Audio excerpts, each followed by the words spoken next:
Quack-a-lackin' Guardians, my name is Poe, and how the hell are you guys doing today? Chaperone, is it worth it? The exotic jolly holiday quest to get this exotic shotgun.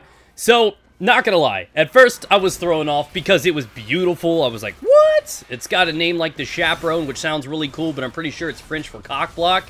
The only time I've ever heard the word used is if we're talking about adults at like a homecoming dance, right? Make sure kids aren't fucking. So, we'll push that aside. Is the gun worth the grind? Is it great? And I think it has quite a few flaws.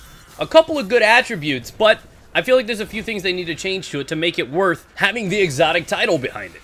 So, look at it right there. You can see the eye on the side with that little red button, the horns on top. Definitely Tex Mechanica with that bull logo.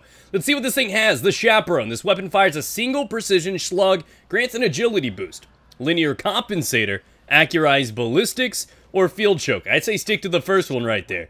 The Roadborne. Precision kills briefly grant bonus handling, range, and precision damage with this weapon. Single point sling, snapshot, or field scout. Field scout's the must-have. I'll explain why. And last but not least, the Survivor. 3 rapid precision kills while Born on the Road is active will refund 2 shots. Now, this is where things get a little confusing because all of that seems extremely attractive to have on a weapon. The first perk, I will let you know that primary weapons can in fact activate that. So if you have a primary weapon, you get a precision kill, you can swap over to your Chaperone and start getting that additional precision damage. Unfortunately, when you have that Born perk activated, you cannot get the increased precision damage to the primaries, which makes sense. Now, pushing past this, Field Scout is a must. The other perks are cool and all, but Field Scout is a must. It gives you double the ammo on spawn. So if we're talking PvP, that's the difference between 7 shots on spawn and 14. It's no contest. Not to mention grabbing a special ammo box from Crucible grants you 7 shots on each pickup versus the 5 if you were using one of the other 2 perks. So, Field Scout is a must for PvP and PvE. Now, its final perk. This is the one where I just feel like it has no use in PvP. It's rarely going to come into play in PvE, so it's not that great. This is where I think they need to kind of alter it a little bit. The PvE perk will allow you 3 quick precision kills to refund 2 shots. That's not the greatest. It's not going to leave too much room open for you to actually continuously chain that effect either. I feel like they need to do one of 2 things here. 1, make it kind of work as this Perfectionist does. So if 3 of the 5 shots actually hit, then you can get refunded 2 or 3 shots.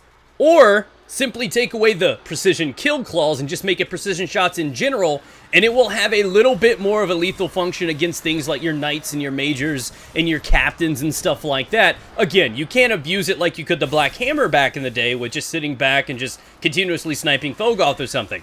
Face it, you're not going to be able to use the Chaperone up quarters on a strike boss, and it's just not, it's not the safest thing in the world. So honestly, I don't think that one's going to be abused enough, and it's already hard enough to actually land those precision shots, not to mention 3 of them back-to-back. So that perk is really needing a little bit of love and attention. So how about this thing in PvE? Is it worth using? Honestly, I don't think so. In its current state, it's not worthy of that exotic title because we already have 2 extremely high fire rate weapons available, one of which being the Invective, which can also regenerate ammo, and then we have the 4th Horseman. So, we already have that category kind of locked down, and this one requires precision damage to even be semi-useful. So yeah, not gonna lie, you're better off just probably running the Raid Shotty over this one. Now, as for PvP, it is fun to use, and its fire rate is semi-reliable for body shots. You're not gonna drop a guy to the body. It's just not gonna happen. You have to use this kind of in the way that you use the No Land Beyond. It is a precision beast. Therefore, it's a gamble. You have to go for headshot or bust. There's no middle ground unless he's already weak. Do not ever go for the body shot because, to be honest, he's probably going to peel you down with his shotgun, which is superior and more reliable than this one. Any other legendary shotgun in the game is probably a better choice for PvP, and, to be honest, probably better for PvE as well. This gun just does not have a reliable perk set. Those abilities are not the greatest. There's no strong side for this weapon. It's not great in PvE, it's not great in PvP, it's just kind of down there at the bottom tier, and it's pretty sad seeing as how this is one of the coolest looking ones. It's one of the hardest ones to get through the quest line, and it's pretty badass and sexy looking. Can't take that away from it.